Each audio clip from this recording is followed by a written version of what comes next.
reflection of me. When Daphne found out she was pregnant, she was overwhelmed with a mix of emotions. She stared at the test for what felt like hours before calling Emmanuel. "You sitting down?" she asked when he answered. "Yeah, what's up?" "I'm pregnant." The line went silent for a moment before Emmanuel exhaled. "Damn, okay." "That's all you have to say?" she asked, her voice shaking. "Nah, I'm just, wow, okay. We got this, Daph. Don't even trip." His calmness eased some of her fears, and by the time Tariq was born, they had settled into their roles as parents. Emmanuel was hands-on, waking up for late-night feedings and rocking Tariq to sleep while humming the same off-key tune Daphne had first heard in his kitchen. For a while, their little family felt perfect. As Tariq grew, so did their responsibilities. Emmanuel picked up a second job to cover their bills, working long hours that left him exhausted.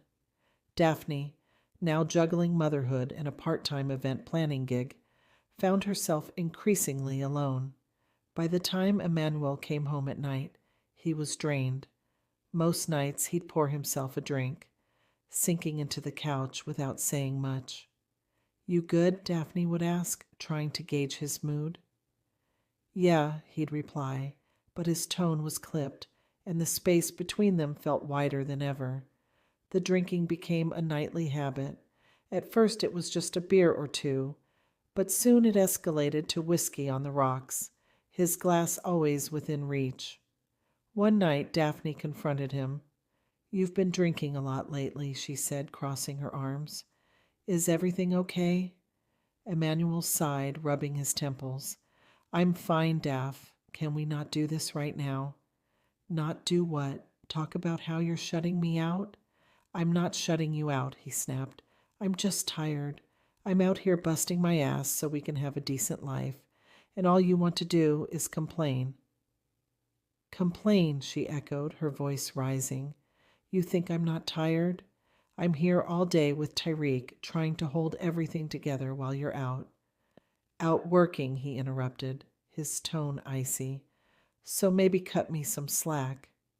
The argument ended with him slamming the bedroom door and Daphne crying on the couch. Their relationship became a cycle of highs and lows. Some days they'd laugh like they used to, the love between them palpable. Other days the tension was so thick it felt suffocating. When Daphne found out she was pregnant again, she hesitated to tell Emmanuel. Things between them were already strained, and she wasn't sure how he'd react. When she finally told him, his reaction was subdued. "Another one, huh?" he said, forcing a smile. "Guess we better get ready." But Daphne could tell something had shifted. As her pregnancy progressed, their arguments grew more frequent, often fueled by Emmanuel's drinking. One night, after coming home late and drunk, Emmanuel started cooking, ignoring the plate of food Daphne had left for him. "Can you lower your voice?" she asked, trying to keep her tone calm. "Tariq's asleep." "I'm just cooking," he said, his voice slurring. "Your food is right there. Why do you have to make a mess?" "Because I want to, Daphne." "Damn, can I live?" The fight escalated, their voices echoing through the small apartment. When Daphne tried to walk away, Emmanuel grabbed her arm, his grip too tight. "Don't walk away from me," he said, his voice dangerously low. "Let me go," she demanded, pulling free. But as she pushed past him, he shoved her back, and she fell to the floor.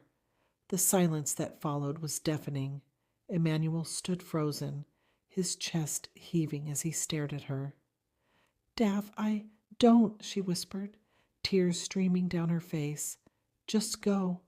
He grabbed his jacket and left, slamming the door behind him. Daphne sat on the floor, cradling her belly, feeling the weight of what their relationship had become. Daphne and Emmanuel's relationship began to feel like a roller coaster with higher highs and deeper lows. After the night he pushed her, Emmanuel returned the next morning, contrite and ashamed. "I'm sorry," he said quietly, standing in the doorway with dark circles under his eyes. Daphne crossed her arms, her posture stiff. Sorry doesn't fix it, Emmanuel. I know, I'm not proud of how I acted. I'll stop drinking, I swear.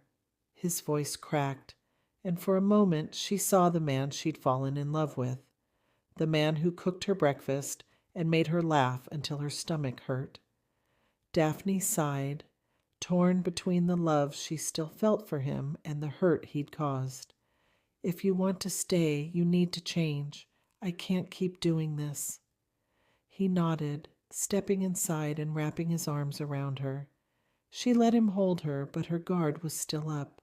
Despite the tension, there were still moments of joy that reminded them why they fell in love in the first place. One sunny Saturday, Emmanuel surprised Daphne with a day trip to the Camden waterfront. He rented a tandem bike, and they pedaled along the trails, laughing as they struggled to stay balanced. Tyreek, now a toddler, rode happily in a baby seat attached to the bike, giggling every time the bike wobbled. You're gonna crash us, Daphne teased, holding onto Emmanuel's waist as he steered. Only if you stop leaning the wrong way, he shot back, grinning. Afterwards, they bought ice cream and sat by the river, watching the boats drift by. Emmanuel held Daphne's hand, their fingers interlaced, and for a while, everything felt simple again. Another memorable night was their anniversary. Emmanuel cooked a candlelit dinner at home, complete with Daphne's favorite dish, seafood Alfredo. He even got Tyreek to help by decorating the table with crayons and flowers picked from the yard. This is unexpected, Daphne said, smiling as she took in the effort. I figured I owe you some good memories, Emmanuel replied, pulling out her chair. They danced in the living room after putting Tyreek to bed, swaying to the soulful sounds of Anthony Hamilton. For a moment it felt like they were back in the early days of their relationship, before life's pressures started to weigh them down, but the good times never lasted long enough. As their daughter Amaya entered their lives, the cracks in their relationship widened. Emmanuel did cut back on his drinking, but the stress of working 2 jobs and providing for a growing family still loomed over him. Daphne, overwhelmed by the demands of motherhood and feeling isolated, started drinking herself, not as heavily as Emmanuel had, but enough to dull the loneliness. One night, after putting the kids to bed, Daphne poured herself a glass of wine and settled on the couch. Emmanuel walked in fresh from work, his shoulders slumped with exhaustion. Another drink, huh? He muttered, setting his keys on the counter. Daphne raised an eyebrow. Don't start. It's 1 glass. Yeah, for now, he shot back. You're turning into me. That's rich coming from you, she snapped. I wouldn't even need this if you were around more. I'm working so we can eat, Daphne. His voice rose, and Tyreek's cries echoed from the kids' room. They both froze, guilt washing over them. Emmanuel sighed and rubbed his temples. I can't keep doing this. Neither can I, Daphne whispered, tears streaming down her face. The rift between Daphne and Emmanuel widened. Their arguments, once confined to whispered tones after the kids were asleep, now spilled out into every corner of their lives. One evening, after a particularly heated argument, Emmanuel packed a bag and left the house without saying where he was going. Daphne sat on the couch, fuming and hurt. Her mind raced with all the possibilities. Was this the end of them? He returned the next morning, smelling faintly of liquor and regret. I stayed at a friend's place, he mumbled, avoiding her gaze. Daphne didn't respond. She simply turned and walked away, shutting herself in the bedroom. Over the next few weeks, their interactions were tense. They barely spoke except to discuss the kids, and the silence between them felt heavier than their fights. Emmanuel started sleeping on the couch, and Daphne began to wonder if their relationship was worth saving. But then, one night, Tyreek asked a question that stopped both of them in their tracks. Mommy, Daddy, why don't you smile at each other anymore? The innocence of his words pierced through their defenses. They realized that their conflicts weren't just affecting them, they were affecting their children too. To reset and reconnect, Daphne and Emmanuel decided to plan a family vacation. They rented a sprawling Airbnb in the mountains of New York for a week in the summer. Both their families were invited, Daphne's mom, Evelyn, and her siblings, as well as Emmanuel's mother, his older brother, and their kids. The house was a dream, a cozy cabin with a wraparound porch, a large backyard, and an outdoor pool overlooking the forested hills. It was a chance to escape the chaos of their lives and focus on what truly mattered: family. The vacation started with laughter and good food. On the first night, the families gathered around the fire pit, roasting marshmallows and telling stories. Evelyn regaled everyone with tales of Daphne's childhood, much to her daughter's embarrassment.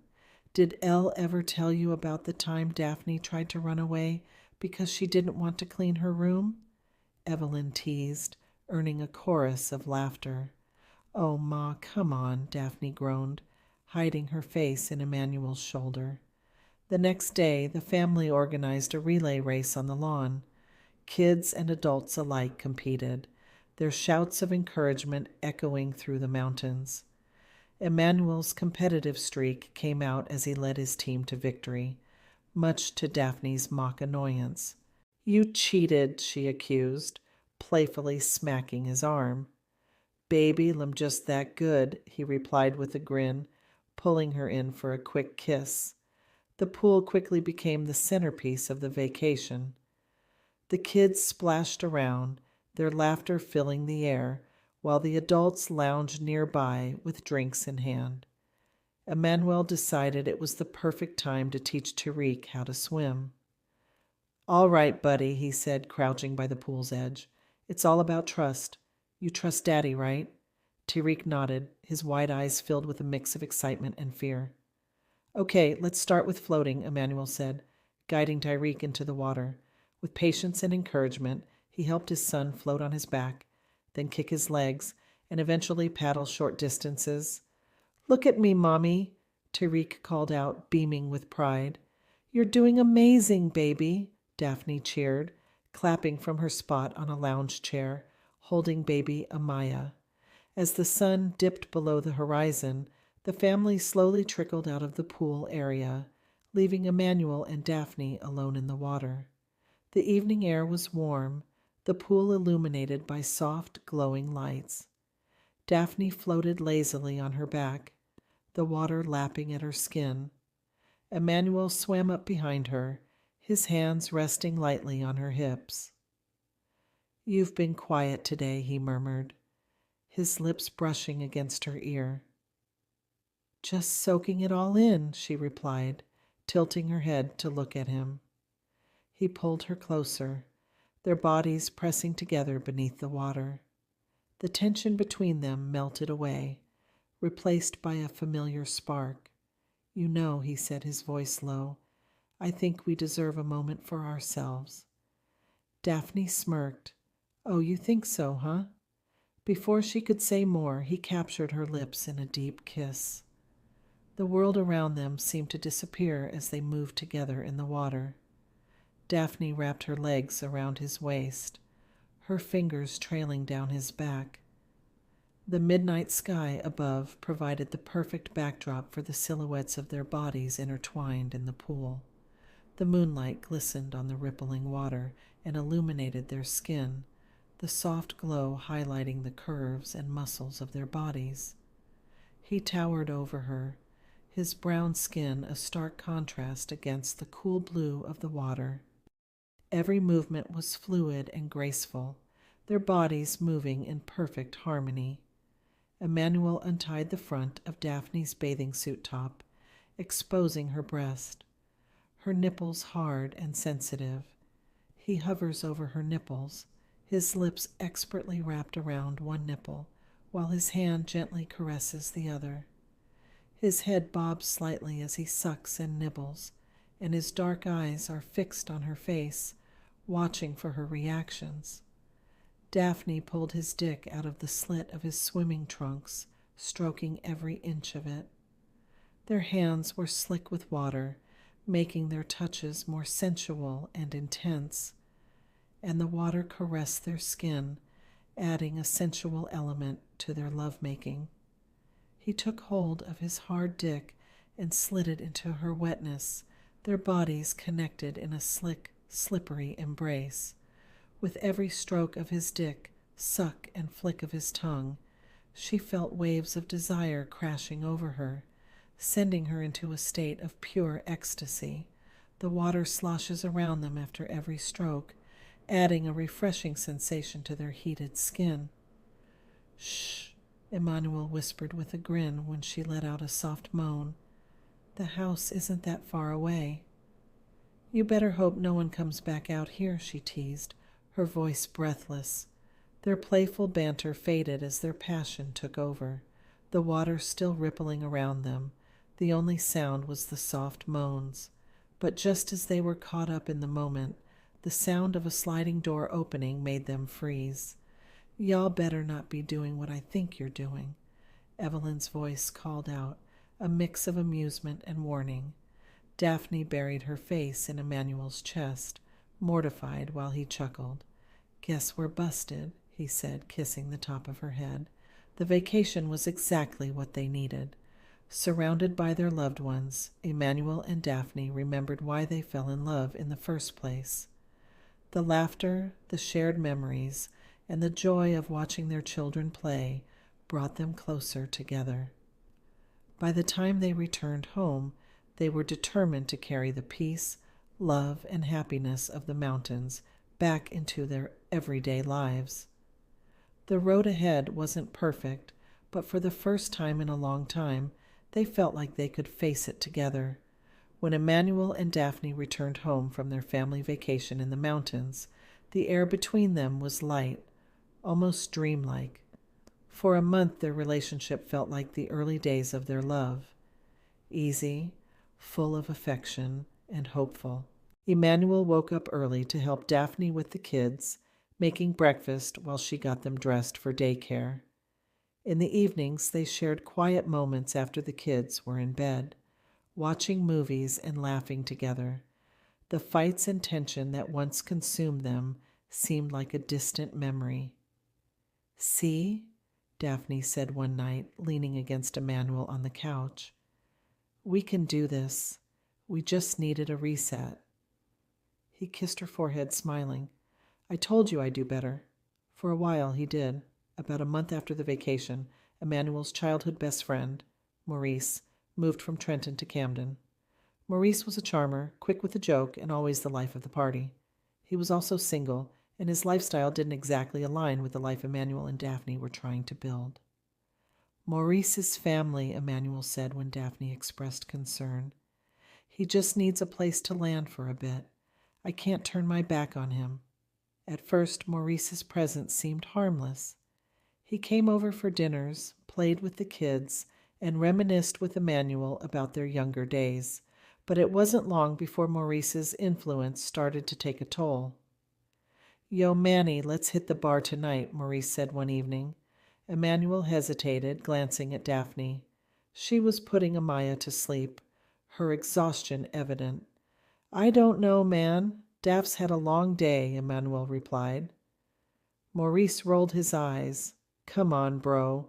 One night won't kill you. Besides, when's the last time you had fun?" Against his better judgment, Emmanuel agreed. One night turned into several, and soon he was spending more evenings out than at home. Daphne noticed the change almost immediately. Emmanuel came home later and later, often smelling of alcohol. When she confronted him, he brushed off her concerns. "I'm not doing anything wrong, Daph," he said one night, his tone defensive. "I just need some time to unwind. Maurice is my boy, you know that." "And what about me, Manny?" she shot back. "What about us? You're slipping back into the same patterns that almost broke us before." I'm not slipping, he muttered, grabbing a beer from the fridge. Daphne's frustration grew with each passing day. She felt the weight of their relationship on her shoulders, the loneliness creeping in like a shadow. After putting Tariq and Amia to bed, she found solace in a bottle of wine. At first it was just a glass or two, but as Emmanuel's absences became more frequent, her drinking escalated. By the end of the night, the coffee table was littered with empty wine glasses and liquor bottles. One evening, as she poured herself another drink, she stared at her reflection in the glass. How did we get back here? She whispered to herself. Emmanuel's late nights and Daphne's drinking created a chasm between them. Conversations turned into arguments, and arguments turned into silence. One night, Emmanuel came home at 2 a.m., the sound of the door slamming waking Daphne. She stumbled out of bed, her head buzzing from the wine she'd been drinking earlier. "Where the hell have you been?" she demanded, her voice slurred but sharp. "Out," he replied flatly, kicking off his shoes. "Out where, Manny? With Maurice again?" He sighed, running a hand through his hair. "I don't need this right now, Daph. I'm tired." "Oh, you're tired?" she snapped, her voice rising. "Try being me, Manny. Try raising 2 kids alone while your husband's out living like he's still single." "Maybe I wouldn't need to go out if you weren't so miserable all the time," he shouted back. The words hit Daphne like a slap. She stared at him, her eyes welling with tears. Without another word, she turned and went back to the bedroom, slamming the door behind her. The next few weeks were a blur for Daphne. Each night after she tucked the kids into bed, she reached for a bottle. What started as a coping mechanism was quickly spiraling into a dependency. One evening, she sat on the couch, a nearly empty bottle of vodka on the table.